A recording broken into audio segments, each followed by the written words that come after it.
Welcome to the Daily Beast podcast. I'm Joanna Coles, the Chief Content Officer of the Daily Beast. And I am Samantha B., Chief Content Officer of Canadian Parliamentary Upset. Unrest across the border. What the hell, eh? What are we going to do?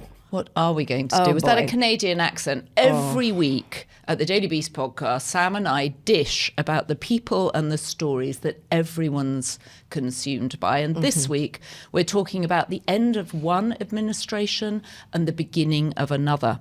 Elon Musk and Donald Trump are stepping in as the conjoined 47th president of the United States. And the best-looking politician out there, he's leaving us, Canadian Prime Minister Justin Trudeau, who's so young-looking, I once embarrassingly mistook him for the son of a friend of mine when I ran into him at a party. He's stepping down. And Sam, we're going to want you to go full Canadian on that one. No problem. Anyway, in the download, where we do a deep dive into the stories that readers love on The Beast, we'll be joined again by our Daily Beast executive editor and doughty Scotsman, Hugh Doherty, to talk about, that sounded Irish, it should have sounded Scottish, never mind. And later, I'll be doing my Yorkshire accent for you. I cannot wait. Yeah, that's going to be a special treat for you. But Hugh is going to join us to talk about what's going on with Trump, who's growing tired of Elon, the guest who will not leave. We've all had those people stay with us. He'll give us a breakdown of the palace intrigue swirling around Mar-a-Lago as tensions ramp up over the looming inauguration. We'll also be getting into Elon's King Lear madness, calling Trudeau girl, and whether Republicans are taking Trump's Greenland plans seriously. And then this week's Beast of the Week, we have the fabulous Isaac Mizrahi. He's such a polymath. He's a multi-talented fashion designer who really has an opinion about everything. Great. If you were to ask Isaac what he thinks about gooseberries, he'd be like, appalling fruit, never let them in your house. He's got an opinion on everything, and he's one of the most outspoken voices on this year's fashion trends. We're talking about the red carpet looks from the Golden Globes, where I have to say every woman over 50 literally looked like they had arms like my leftover turkey bones. Everyone is just the skeleton of a tiny bird. The skeleton of a tiny, I mean, they look like they're going to snap. These are tough broads. I never like to stand next to someone who I feel like I am just a giant who would crush them with my hand if I touched them. I am a size 6 and I now feel morbidly obese because everybody I know is on Ozempic or Mounjaro. It's insane. We're going to talk to him about MAGA style, his take on beauty standards, what shoes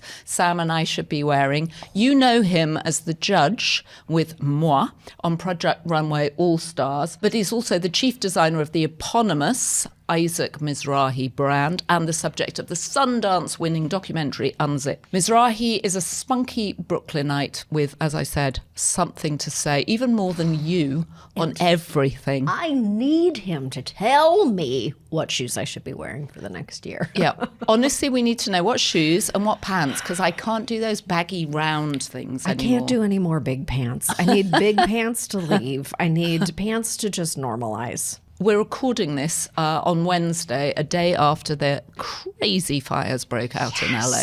Terrifying images. Terrifying images. I think we've both got friends who've been evacuated. Absolutely, we do. It's so scary. It's so hard to talk about because it's such an evolving situation and who knows which way the wind will blow. But it's scary, and I just feel for everybody out there. It's terrifying. Yeah, it sounds like a cliche to send love and prayers, but there's not much else you can do from this coast. I know. I did see a headline this morning that the firefighters are running out of water, which is double scary. No, it's truly terrifying. So, yeah. All right. Last time I saw you, we were at Mind Play. We went to see a mentalist, and we both sat in a puddle of our own sick, just waiting for him to read our minds. We were terrified. I mean, we should say that it wasn't just the two of us. It's actually a show at the Greenwich Street Theatre. Yeah, it was very good. It was a very good show, and you end up popping your suggestions, or you write sensitive information about yourself, and you put it on a little piece of note card, and then you pop it in a fishbowl, and then you wait to see if he's going to choose your very personal information to to bring you up on stage, and thank God he didn't choose us. I know, thank God. I was so anxious. Once I saw what he was doing to other people, I was very anxious he was going to choose me, although obviously I don't have anything personal to put on a note card. So I just bought Empire. Well, you did? Yeah, just, talk about the Empire, losing the Empire. That's as personal as it gets for a British person. God, I was willing him. So I was trying to be a mentalist. I was trying to be the mentalist at the Mentalist Show and trying to have him read my thoughts about choosing you, but he didn't. He didn't choose either of us. I think he realised, actually. He knew he would come up against a couple of resistors. Two resistors. But he might be a good guest to have on the podcast, actually. He would be very good, only if he reads your mind. And we're supposed to be doing a cleanse. We talked about doing a cleanse, but we haven't received our I have cleanse two yet. apologies. First of all, to anybody who watches this podcast on YouTube, I never look at the camera. I was actually watching it back over the holidays, and I realised that you, because you are a professional performer, speak straight into the camera. Always relating and to I the only camera. ever look sideways at the camera, so I apologise for that. And the second apology is the cleanse that we're going to do, that I've committed you to from Chroma, hasn't yet arrived, but it will arrive. It's full of packets of powders that are going to transform us. So many elixirs. It's a lot of powders, a lot of packets. You can take it wherever you go. We're going to be drinking lots of matcha, lots of bone broth. Okay. And some super porridge. Oh, God. By next week, we'll also have watched Meghan Markle's show. So we'll know how to sprinkle flowers on cakes. I don't know. It's a lot of flowers going on. There's a lot of flowers. You need a big garden to be able to bake like Meghan. I don't believe that the show is going to speak to me as a person who actually likes to eat baked goods and as a person who finds flowers on foods repellent. But we'll see. It's going to appeal to me because there's nothing I like more than someone rich pretending that they understand how to do domestic things in a rented kitchen, behaving as if it's their home, with all their incredibly thin friends who make it look as if they eat Victoria sponge, which, by the way, apparently she presents a Victoria sponge as if it's a rabbit out of a hat. I learned the one thing British people learn to do is make Victoria sponge at the age of 7. Yeah. It's the first cake that everybody learns how to make in Canada too. You just know, you just instinctively know how to Queen make Victoria, inspired by Queen Victoria. You put some jam on it, Yeah, and it's exactly. fine. It's the easiest thing in the world. And if you want, you can put a bit of fancy cream in the middle. a little fancy cream is good. Confectioner's sugar on the top. Done. We'll have Tom Sykes next week talking about Meghan's show on Netflix. Great. And he speaks to a lot of her friends, so we'll have an inside track on what both the royal family and Meghan's friends think of the show. Fantastic. I cannot wait. I can't wait. Okay. Well, what's going on this week? So, okay, what are we obsessed with? Oh, I was obsessed with the Pope calling nuns vinegar faces. Can I just... Imagine the Pope telling the nuns to smile more. Meanwhile, they're rinsing out his dirty socks. Well, hello, they never have sex. Oh, They get to hang out with each other. He also told them not to gossip. He said, vinegary faces, you all look sour and you've got to stop gossiping. What is there left? there is nothing left for them. They're all brides of Christ. What have they got to do but talk about the conditions under which they live? And did you know, I just learned this today, that they actually have to pay rent. They don't get like free room and board. I didn't even know nuns got a salary, actually. How much do you think they get paid? Very, nothing. I mean, I should have a mother superior come on the podcast. I would love to know the ins and outs of a nun's life. There is no one more giving than a nun. They do all the hard work, and then the Pope turns around and calls them vinegar faces. You son of a bitch. Well, we found some very vinegary pictures of the Pope's own face. Oh, yes. Jill Twiss, who's one of our writers and who you probably remember from work for John Oliver for several seasons. She got hundreds of Emmys for her humorous writing, has written a brilliant piece about Pope culture. Because obviously there's Conclave that's just come out with a surprise ending. So, and then there was Nikki Glaser putting on her Pope hat for the Golden Globes. Yes. So there's a lot going on at the Vatican. A lot and going it's on. spreading. Vatican. We should talk to Isaac about nun style. We should. The Pope should smile more. He should. And he doesn't even have to wear a wimple.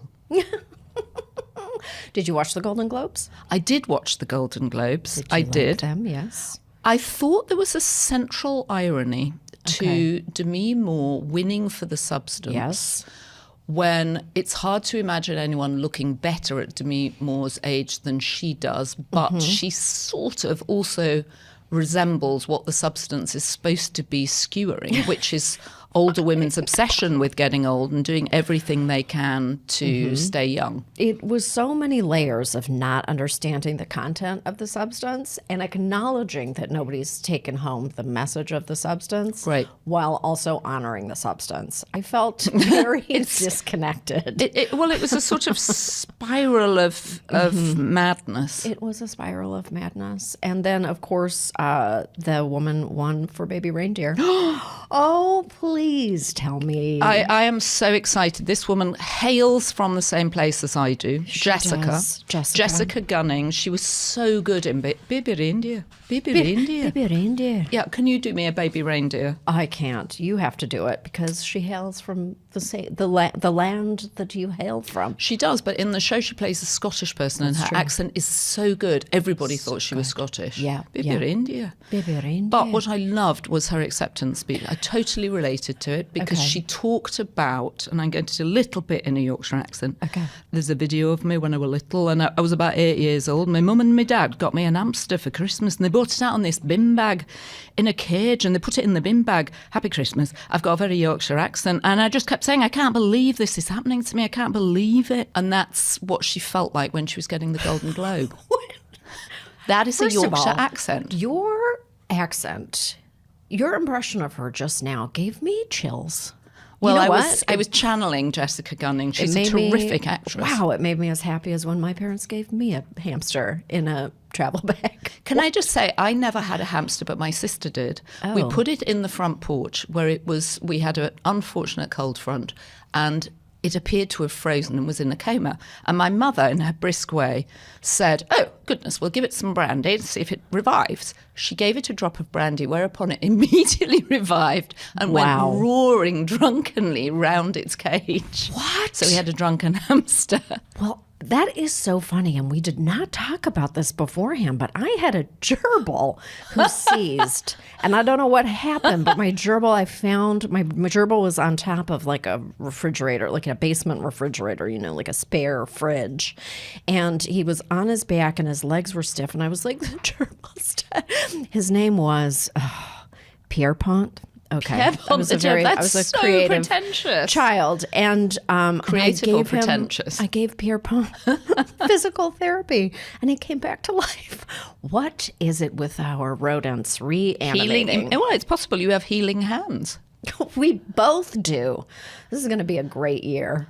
I think this is going to be a great year. I mean, there's so many portents for a good year. I'm very excited about it. Now, tell me something. I must ask you because I know that. First of all, you drove your car off the road because we were supposed to be having tea, and you called me and you said, "I can't. I've written the car off." Yes, I had a car accident. I slid my car on a patch of black ice, and it actually took control of itself. There was no driving in or out of the skid. It wasn't a skid. It was a beautiful, smooth, sideways motion of my car, and then the weight of the car, which, I have 3 children. The car has 7 seats. It's big. Were the kids in the car? Nobody was in the car, just me driving 25 miles an hour, literally driving under the speed limit. But the car took on a life of its own and then wrapped itself around a tree and came quietly to rest in front of a stop sign. It actually was kind of perfect, but the car was so damaged and it shook me. I thought Canadians were supposed to know how to drive in ice. I thought you lived on the ice. We do live on the ice, but when a car goes sideways, fully sideways, there isn't too much you can do except literally faint like a goat.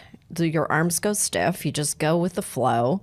I did. The car hit the thing. The airbags didn't even deploy. That's scary. It was the safest car accident that did the most damage imaginable. And then I was like, you know what? I'm not going to drive on snow or ice for a little while. That was a little bit, traumatizing. And then I drove to Canada and I drove through 16 to 30 straight ass blizzards and ice storms. So I'm fully recovered now. Okay, you've got a political blizzard up there. We certainly do. Are people paying attention in the 51st state to Governor Trudeau? Well, yes, people are paying attention, of course. I mean, it's really no surprise to Canadians that Trudeau is stepping down. It's been in the cards for ages now. I actually think that if I had to, just in a light survey I did of everyone I know up there, we're actually a little bit more upset about being called the 51st state than we are about Trudeau stepping down, which was pretty much an inevitability. But, Canadians are very unhappy right now. This will be an election about change, very similar to I don't know why you're unhappy. You grew up with a basement fridge. In Britain, we couldn't believe it when we heard that people had a second fridge. We were like, where would they put it? You Where do they need put to their have a second fridge? It's for your beverages. What are you know. talking about? I can't believe that. I still can't believe that people have a beverage fridge. It's such luxury. Such excess. Ridiculous.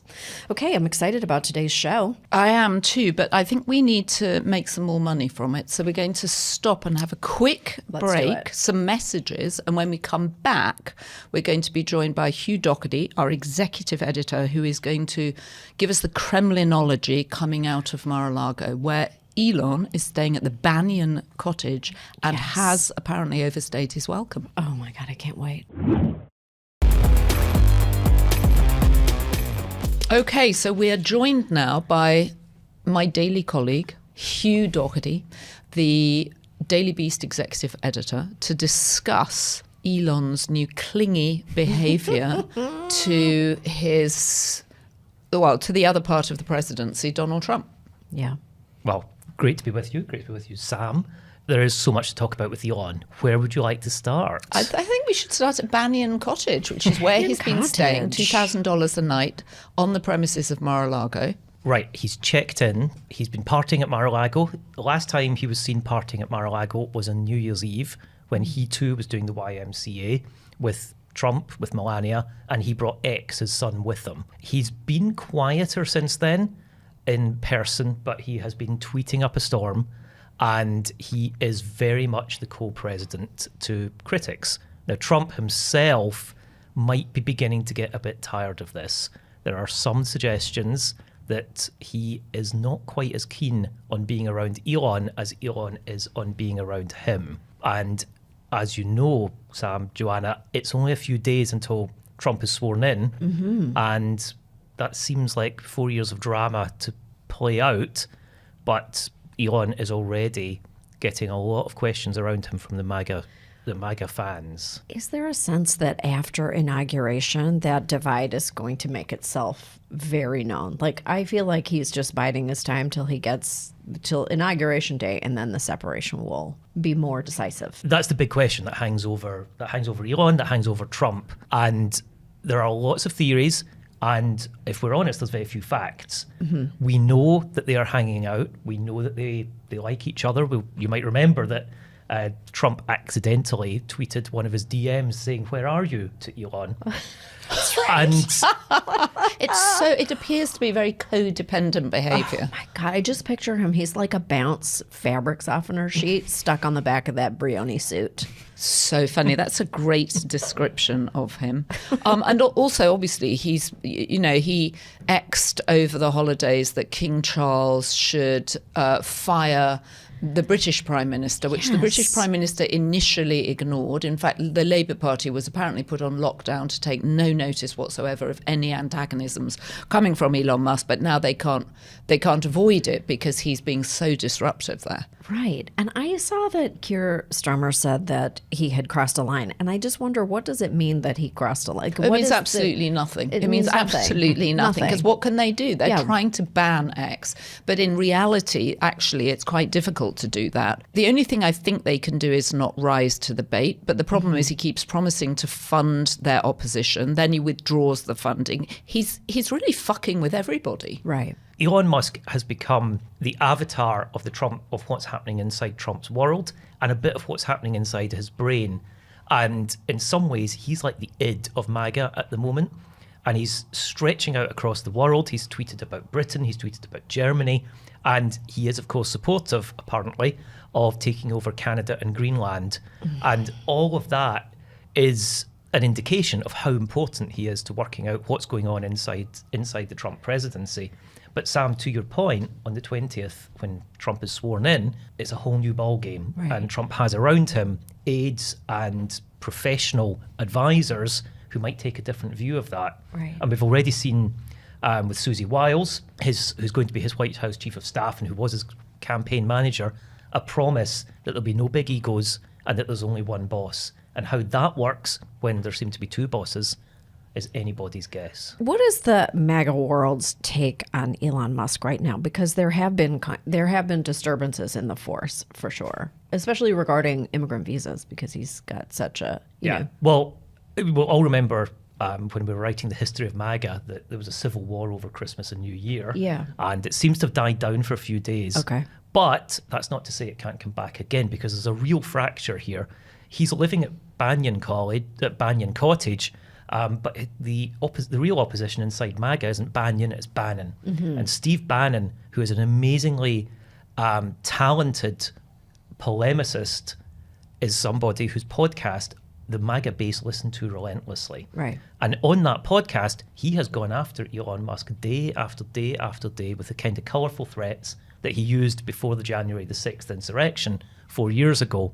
So although it's quieting down in the last few days, there's a real difference here. There were a lot of people inside, at the heart of MAGA, like Steve Bannon, who believed that they were voting for a complete end to immigration, that sealing the border really did mean sealing the border. Mm-hmm. And that was the appeal that MAGA was making to the people who voted for them. There are other people like Elon Musk and Vivek Ramaswamy, who together are going to run the DOGE, Department of Government Efficiency, we are told, who believe that sealing the border from the south is one thing, but sealing the border to talented immigrants, particularly from South Asia, that the tech world has been bringing in to run big companies, including, of course, elements of X, right, elements of SpaceX and elements of Tesla, that border is still open and should be, and that America should be attracting the brightest and the best.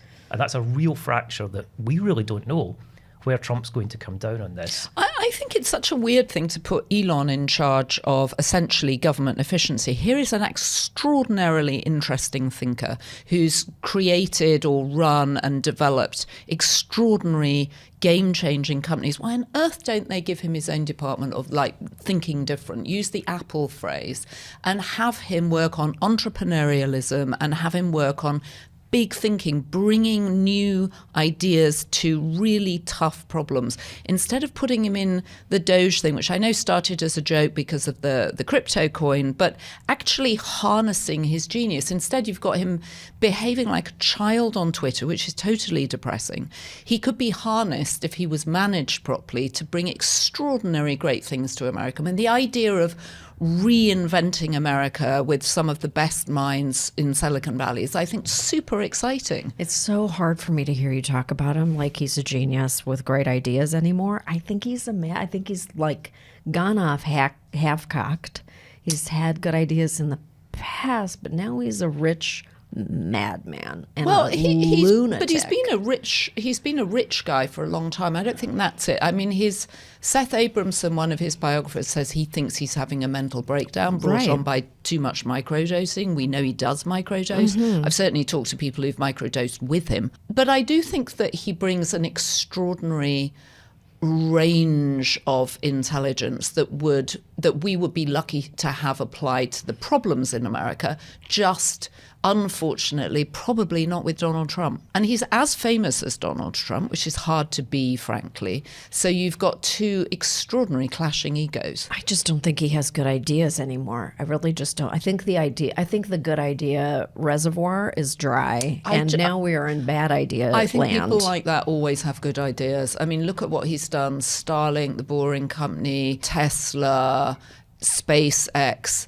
I think you can't stop people like that having great ideas. But I'm really concerned that his energy is just going in completely the wrong place, and it's unhelpful. The disruption he's doing is unhelpful. He doesn't even understand it, saying the king could get Keir Starmer to resign. It's not how it works. I just think he tweets 62 times a day with 62 of the worst ideas you've ever heard, and his anti-immigrant stand. Like, I just don't think there's any coming back from that until a long period of being out of the public eye, and that's just not just not happening. But he's not anti-immigrant. He's anti-illegal immigrant, right? He's pro bringing in the best people all over the world, many of whom want to come to America. They come in on an H-1B visa, and then eventually, they get it. They segue to a green card and then to citizenship. That's traditionally been the path of bringing in highly qualified people that have largely helped run Silicon Valley. I mean, Silicon Valley doesn't work without immigrants coming in, largely from South Asia, most of whom are better educated than Americans. And that's the crux of the deal. And that's the tension within MAGA, right? Which is why I really don't understand the positions that he takes in the UK. Like, I don't really understand his defense of Tommy Robinson. I don't know where his head is at. And that is why, that's why I think he's just gone down I wonder if someone else is actually tweeting all that British stuff, because it's incoherent with what he thinks. Yeah. I mean, it's incoherent with his stance on other things. Tommy Robinson being a guy who's in jail for violence, basically political violence. Right. And this is the big question that hangs over what's going to happen in the next 4 years. Because you're both friends who are divided on what Elon is. Everybody inside MAGA is probably divided on it as well. And they're waiting to see what happens. And one of the big questions that Elon has raised is about immigration. But in the next few weeks, we're going to see a whole debate inside the Republicans about what happens next. Who's going to be confirmed? Who's going to get the approval of the Senate? And what laws are going to get passed quickly? And one of the big laws that is sitting there is about immigration and the border. So this civil war is going to come back and explode. And Elon is absolutely going to be at the centre of it. Well, and he's going to be texting and tweeting Yeah. more than 60 times a day, Sam. Sorry. Oh, God. Well, Hugh, we want you to come back regularly and give us updates on this extraordinary relationship, Donald Trump and Elon Musk, the conjoined president of the United We're in States. 4 years of amazing drama, and where else would you want to be but on the Daily Beast podcast to talk about it? Well, Thank you for having me. and listen, shout out to Josh Fiallo, to Yes. Gianna Brancalini, and to our new political correspondent, Julie Grace Brufke, who've done some incredible reporting. Yes. Some great scoops, and we're going to see so many more of them because we know. And we just, if you're listening, Elon, slide into our DMs. Tell us what's happening. We want to hear from you direct. Well, come on the podcast. Sam Come won't on, talk to you, but better, I come on the will. I podcast. will. You're welcome to my seat. Don't bring every time I've ever seen him in person, he had a 2-year-old, he had like one of his many children there in toddler form Well, I sitting think he on his doesn't lap. like to be on his own. Yeah, that's probably a wise decision. He's much more appealing with a toddler on his lap. There's plenty of room. You can park him outside in the green room. We're going to take another quick break, Sam, and then we're going to talk to our Beast of the Week, who I'm very excited for you to pepper with questions on your footwear for the year. Yes. The great Isaac Mizrahi. We're back, and we are thrilled to be joined by this week's hilarious Beast of the Week and my good friend from Project Runway All-Stars, Isaac Mizrahi. He's our Beast of the Week. Hi, darling. Well, first of all, you Hold can't on, introduce... I've got more Wait a to minute. read. Oh, sorry. I've got Oh, more you to do? read. Oh, okay. Oh, sorry. It's just, Sorry. he's All right. so... Oh, boy. All right. Okay. Yeah, okay. He's a natural entertainer, a taste purveyor, and the king of kitsch. Isaac is a true icon of creativity and style, and he's known as much for his wit and his charisma as for his groundbreaking designs, and they are gorgeous. He's been a driving force in fashion for decades, from revolutionizing sportswear in the 80s and 90s to becoming a household name with his vibrant personality on TV. And he's consistently blurred the lines between art, between fashion and entertainment. He's dressed everybody from first ladies to Hollywood royalty. He's written a fabulous memoir, which I highly recommend. And he's even conquered the stage with his cabaret performances. Isaac Mizrahi is not just a designer, he's actually a cultural institution. Isaac, I'm so happy to see Have you finished? Have you finished? I've finished. Have I you wanted finished? to embarrass you. Well, yes, we make Well, you you did. sit there You did. and listen to your whole introduction. We do, but I am so excited for this introduction between Sam B and Isaac Mizrahi, because I couldn't believe you didn't know each other. It's I have... outrageous. How does that work? How did we never meet before? I have no idea. It is such a delight. I'm just such It an really is. admirer. I mean, aside from Joanna, I think you're the most hilarious person alive. He's Did I the hear you best. going His on a shows are cleanse? so good. Yes, we're going on a cleanse next week. Everybody's Join on a us if you fucking want. cleanse. Also, I think I need to go on a austerity, like just I have to stop talking. You know, one of those retreats where you just stop talking. Oh, a silent retreat. A silent retreat. Wouldn't that be just? Oh boy. I don't know. I don't think I could do it. Oh, I could never do a silent think I retreat. could What do would the it. fun of that I would be? love to do it. I would Would just you? love to do that. Well, you can do I it. would, You yes. can go on one. Are you on Ozempic? No. Oh. Why? I wish I was. That's what when I overheard Sam say that she was hungry, I was like, go in the bathroom Just for a need second and take some more. I need a shot in the hip. Go on. Everybody's on Ozempic. You look. I'm not. You look particularly well, though. I wish that was true, darling. I look like a mess. I'm a full-on mess. No, we need advice on what the hell to wear and how not to Oh, end up Christ. looking like chicken bones. All right. I want to talk to you about the Golden Globes. Okay, well, whatever you want to talk about, you bring it up. I'll answer. I'll answer questions. Obviously, we're looking forward to 2025. So much is happening. And we need to know. We're both women. Obviously, we're fresh out of college, so we don't have to worry about dressing over 50. But what should we be thinking about for this new year? Because honestly, I look at trend reports, and it seems just like very muddy to me. Is it? Do you look at trend reports? I just Are you wanna insane? see. I just like I want to Samantha read. B, I want to see darling, what's you coming. need more to do. I You do. need more to do. Okay. If you are looking at trend reports, Okay. you have a little too much free time on your hands. No, Okay. don't look at trend reports. You know, I mean, I have to say, I don't know. I have no idea. I Okay. never look at trend reports. I don't know what trends are. What I see before my eyes happening Yes. is that, I happen to be very excited about it, is that people are kind of like rejecting this whole thing that we've been going through for the past like 10 or 12 years, where everything is just this giant overblown construction, and there's a full beat and a full hair and full giant shoes, and everything is so giant and glittery. I feel like that is maybe something to, and listen, you know what? Wait a minute. That's What? maybe something that's going away, or it's coming back in even fuller force. No, it's I feel it's going away. Did you look at the Globes the other Yes. night? Yeah, I mean, felt minimal. darling, I only looked at them because I knew I was going to talk to you, and I know how trendy Joanna is. So I decided that I would actually like do a little scroll, because I don't look at anything. I just look at clips, Okay. which is like my curse. But the thing is, did you notice that there was nobody really wearing, any gigantic, huge, like even Zendaya, who looked so beautiful. I thought she was wearing that little, it was just this demure, dare I use the word demure? Dare I use that word? But it was this little dress. It was a gorgeous color. Well, you can use any word you like now because it's Trump's America again. Right, exactly. And by the way, we were talking about being fat or thin. Doesn't matter. It's Trump America, It's right? Trump's you could America. You know what? If you could just eat your head off and tell everyone you're thin, and they'll believe you. Right?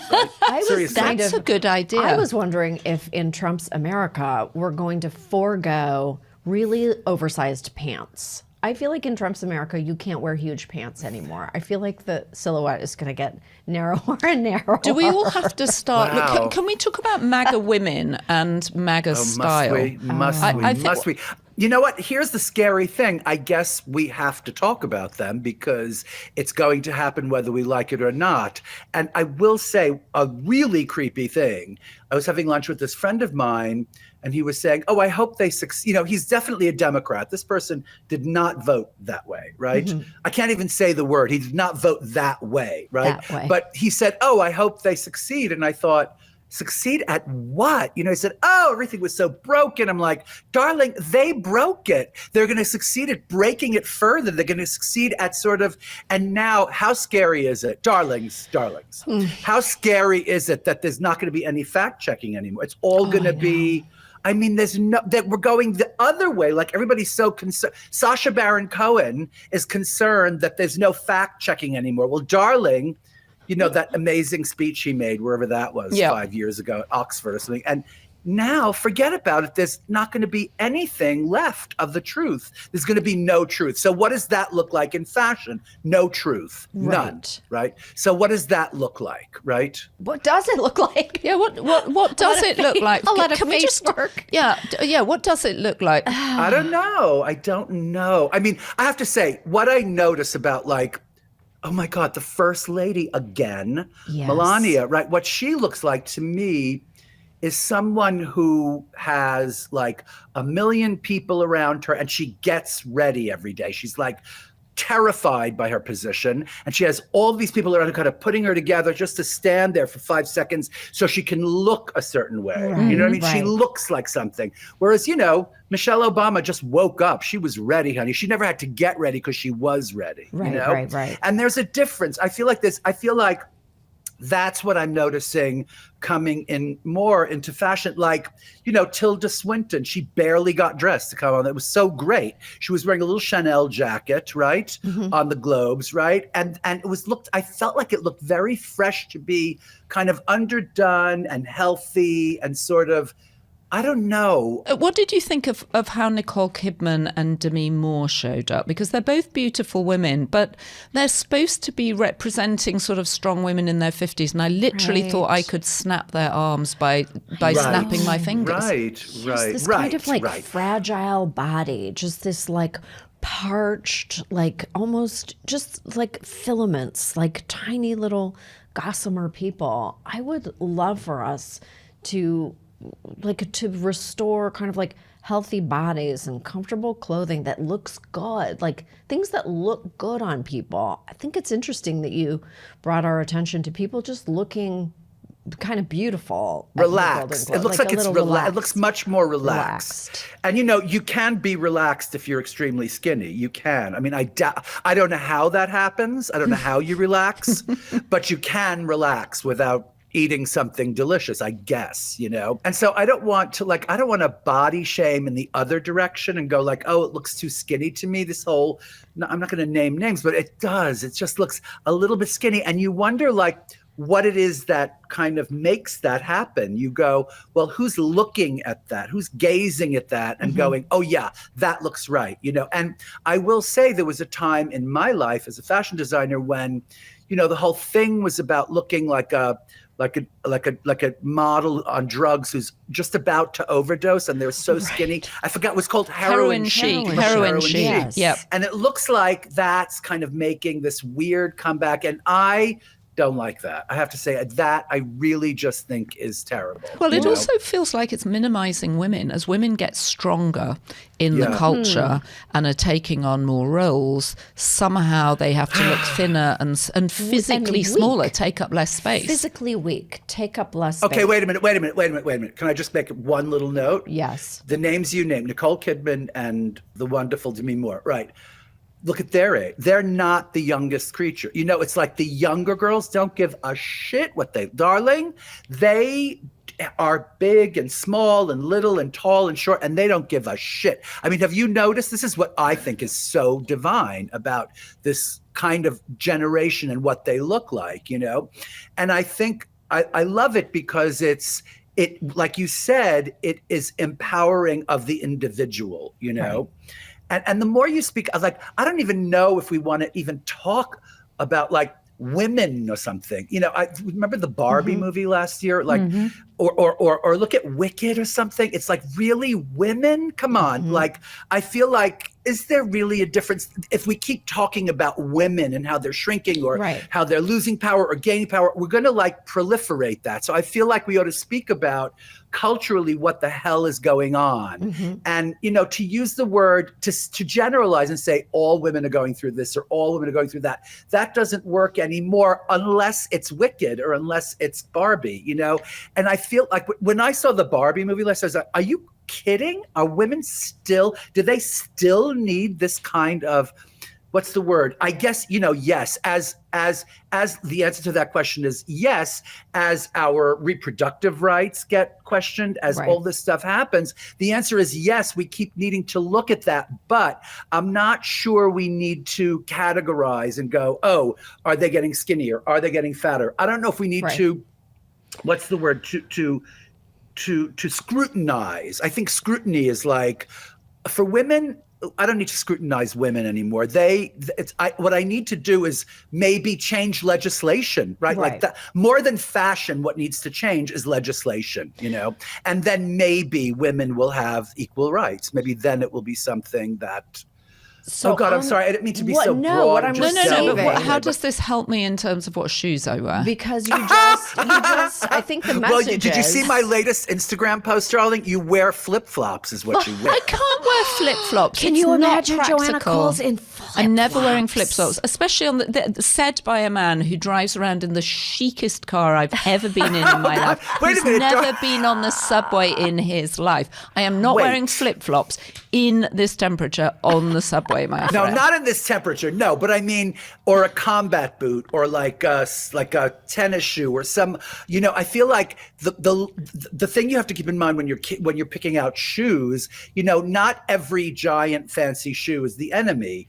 But if you're going to wear it with a big old ball gown and your hair all done and you're all made up, I feel like it's going to look a little bit outre, a little much, you know. My absolute fear is going anywhere and people thinking I've tried too hard. I think what I'm Right. Well, receiving, thank you. That's what I'm saying. we're getting permission now for you to go full Jeremy Strong. And I think a top to toe seafoam velvet is where I see you. What I was, I mean, that was, although I do like teal, I've discovered teal. I'm wearing a toned down version of You Jeremy's jacket right now. Isaac, what are we to make of Jeremy Strong screaming in seafoam green? I mean, you know what, by the way, if you're going to be kind of like, if you're going to make a giant statement about something, it's good if you are, you know, what's the word, like gender affirmed male. You know what I mean? Like in his case, I thought it was really interesting. Also, you know, he could get it. He could do anything. Like for me, he could do anything he wants because he looks like, you know what I mean? So I can't help objectifying men that way, you know? Well, was it a win or was it a lose? I don't know. It was a stunt. You know, it was like It was a stunt. It was a stunt. It was a fashion stunt. Yeah. It was And a everybody fashion stunt. talked about and there's it. a difference, and everybody knows the difference, you know. And honestly, oh God, I hope I don't get into a lot of trouble for saying this, but you know, it's like to see men in ball gowns or in gowns or something, like, you know when that is real. You know when that is an expression of somebody's actual inner life, and you know when it's a stunt. You know, it just Right. feels like a stunt. Yep. So much of the time, but then you see someone doing it and it looks right. I don't know, darlings. I don't know. You're okay. So we're facing a big 2025. Like there's so much happening. The world is, I mean, Los Angeles is literally on fire right now. Then how are you how are you focusing for the year? Where are you putting your energy? Because you're such a creative person. You're a person of so many different talents. You know, how do you focus that energy, and how are you planning to be productive in the upcoming year? Well, you know what? Again, I have to default to like politically, like what's going on politically. You know, that's so daunting to actually think about what's about to happen. You know, that is so horrible just to think about, even before the inauguration, like all the horrible things in place to happen on day one. It's terrifying. But the thing is, like, one, you know, to answer your question, denial, right? Literally denial. Right. You know, oh, I love my dogs. I'm eating too much stew tonight, you know, whatever it is. I've been eating my feelings since November 5th, and that helps. I'm not kidding. That helps, right? But the point is that in my mind, I think like fashion, like anything, how long can that really, really last? Right. You know, it's like, how long can the chaos that they're going to sow within the next 2 years, how long can that last before it implodes, right? And at first I was saying, you know, darlings, you know, meet me on Lexington Avenue with your musket. We are going to do that. We're going to fight this, you know. But now I think we won't have to, because they're such idiots, right? And they're going to do it. They're going to do it themselves. They're going to, the minute their eggs and their gas are more expensive, they're going to go, what did we do? And like, the minute Elon Musk and Trump like start to divide, which you can see already start to happen, like that's going to be so ugly, and that's going to lead to like a real power struggle. Right. And God knows, darling, like according to my astrologer, who is really smart and really talented, and I don't do a thing without consulting him. No, he said to me that we haven't seen planets like this since the French Revolution. since the American Revolution. Wow. What are the planets doing? My God. I don't what know, planets? but he said that he imagines that there's going to be some kind of huge shift in this country, huge shift of power in this country. And he said he wouldn't be surprised at all if there was a good deal of violence involved, So what do we wear to riot in? Well, Well, pants. Pants, I big think pants. start with the eyebrows. Start with your eyebrows. You are a person, you're a big proponent of reaching out to companies and helping them fix the bugs in their products. That is something you are Right. so good at. If you were writing to Joanna in the Daily Beast, what would you suggest? What I love about Nikki Glaser, for instance, is that, she is a comic and she does make observations and she's hilarious. And also, she's not exactly mean. You know what I mean? Right. She's not exactly mean, but she's so observational and so cutting. And I feel like that's the Daily Beast. Like that's what you have that's going for you. So like, I don't know about bugs. I don't know what bugs I would fix. I would just say like, don't capitulate and just do what you do because you're in a really good position, I agree with that. I do think that the Daily Beast is a big, delicious, crunchy apple. And Yeah, it's it just is. got like just enough spice on it. It like very similar to Nikki Yeah. Glaser's performance, which I thought was like really, really funny, and just went to the line enough Yes. times that you were like really laughing, but it didn't. But all the celebrities who were present could actually take it. They were like, Yeah. okay, I acknowledge. And I'm thinking my about mustache is bad. y'all's position in terms of like reporting on what's happening. Right. It sounds ridiculous. We but don't need to do here's what we're anything not. else because to your point, they're doing it to themselves. I think They that's are. why we've not heard from any Democrat Yes. for the last 6 No, weeks, right? that's right. They're just like, we are just sitting watching the Trump show. Yeah, palace intrigue. So, Isaac, Vogue famously didn't put Melania Trump on the cover when she was First Lady for 8 years ago. Should they put her on the cover now? Oh, I hope they don't. I really hope they don't. I mean, maybe they should or something, but I hope they don't. No, they shouldn't. They should not. We're all in denial. Just denial is fine. What? Does Melania's, the way she dresses, because she is very elegant, and to your point, she may be dressed by other people, but she does always, whatever else you say about her, she always looks fabulous. Is she going to have an influence on how we dress?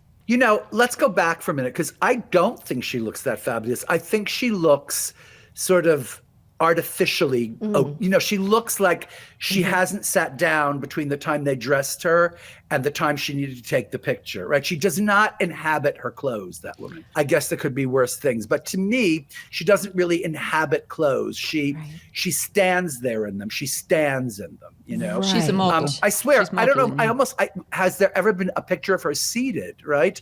I feel like she doesn't really move in the clothes. She gets off a plane and she goes into a car. And it's like, she just looks good from the time that we need to see her children, but she does not inhabit, she does not live a life. She does not let us into, and good.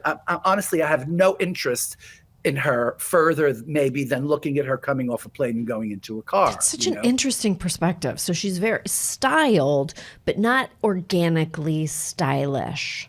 Like Exactly. Not setting the tone. Yes. In the way She's that not, Michelle let's Obama say did. she's not Tina Chow. Okay, like she Right. does not know. She wouldn't know how to put a bracelet on herself, probably. Right. I mean, not to be too mean. Let's go back to the Golden Grove.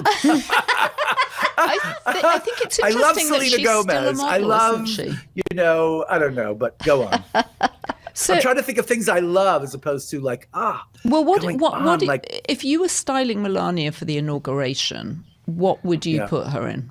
God, what a ridiculous, scary, hard question. What a hard Joanna. question. A flour sack. I mean, yeah, exactly. I would tell her to stay home because, I mean, like, the I'm thing sure is, she'd we much know rather she stay doesn't home. like any of it. We Right. know she hates Christmas decorations. We know she doesn't like doing this. So Like, it's so uncomfortable to see her in anything. She's just such an uncomfortable person in this world. Uncomfortable. Just her existence. I mean, it's like being gay and Republican at the same time. Like, how does that work? Right. How does that work? How does being the first lady and giving a shit about women work I right don't now? know. How does it work? I have no idea. I'm 100% with you. Everything you're saying, I'm like, I'm in denial right now. I'm shopping for discount sheets. I'm just like, let's be comfortable. So she's a symbol. So she's wearing Dolce & Gabbana. Fine. Oh, wow. That's so interesting. It's so much more interesting seeing it on her than it is seeing it on like a model, right? It really isn't, because she's just standing there. She hasn't changed one thing about it, except, maybe the model was wearing it with her hair up and she's wearing it with her hair down. I don't know. I just don't care. I'm sorry. I don't care. Interesting. So, I love it. So I can wear big boots or tennis shoes. I'm just getting back to me here. I It's always about you. It's always about me. Big boots, tennis shoes. Yep. I just don't think I'm ever going to wear a decent pair of heels again. Is that all right? You should. No, you know what you should wear heels with? You should wear heels with like something very unexpected. Like jeans? Like jeans? Like jeans. I love that. Yeah. I love like, some kind of pants, like men's trousers, or with like a big shoe. I love that idea, and a t-shirt. By the way, speaking of Tina Chow, remember like a t-shirt with like piles of Chanel jewelry. Yeah. You remember how great that looks? And this haircut, like Emma Stone. She cut her hair. She looks so good. Looks so That good. broke the internet. Her haircut broke the internet. Or I'm so glad that you approved of Tilda Swinton, who doesn't. Obviously, she's my style icon. I ran into her at the Golden Globes about 10 years ago, and I said to her, we were introduced, and I said, everybody tells me I look just like you. And she went, really? She looks so Nice. crushed. Wow. So crushed. Nice. So nice. Isaac, Really it nice. is always a joy to speak to you. Please too. promise us that you will come back and talk to us about all things style, cultural, and... Wait a second. I think, you know what, Samantha, you should ditch Joanna and we should do a podcast. We should do a together. podcast. Don't Seriously. tell her. I'm not Am I- kidding. We'll am I just being All right, I'll call you. I'll call you. Have your Call me up. Yes. Have your people call his Yeah, people. exactly. Isaac, we love you. You're allowed Love to come you. back, even though you're trying to fire me on my own podcast. Anytime.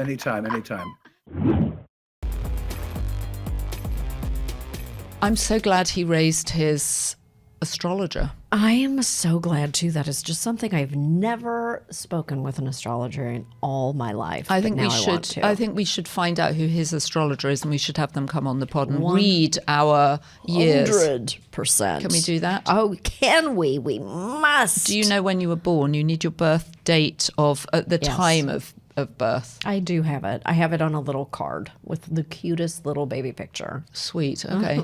All right. So we could give that to him. We definitely need him back. I thought his perspective on Melania was really good. I hadn't actually thought of that she literally appears to have no interior life, as Yeah. we know from the book that you read and you Oh, didn't boy. even think she'd read.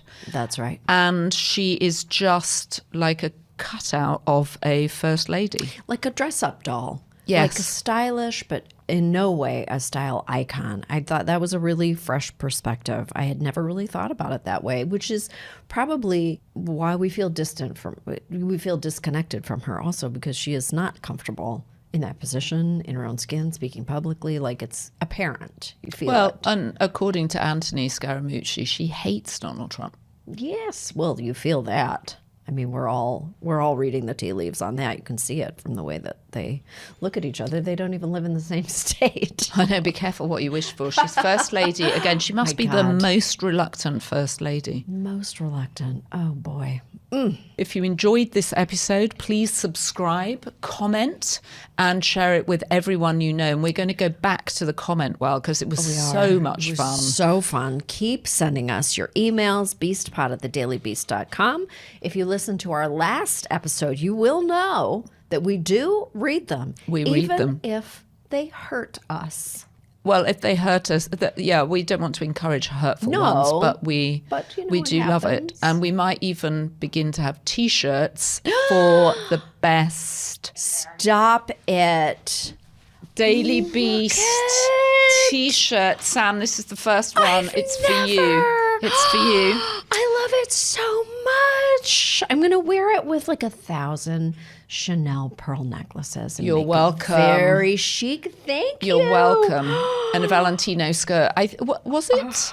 I thought it was Sharon Stone Sharon Stone wore the Gap T-shirt with the Valentino skirt. Fantastic. I think. I love this so much. All right, everyone, as my former muse once said, be best. Oh my. Be beast, Sam. Come on. It's 2025. Be beast. It's on my damn T-shirt.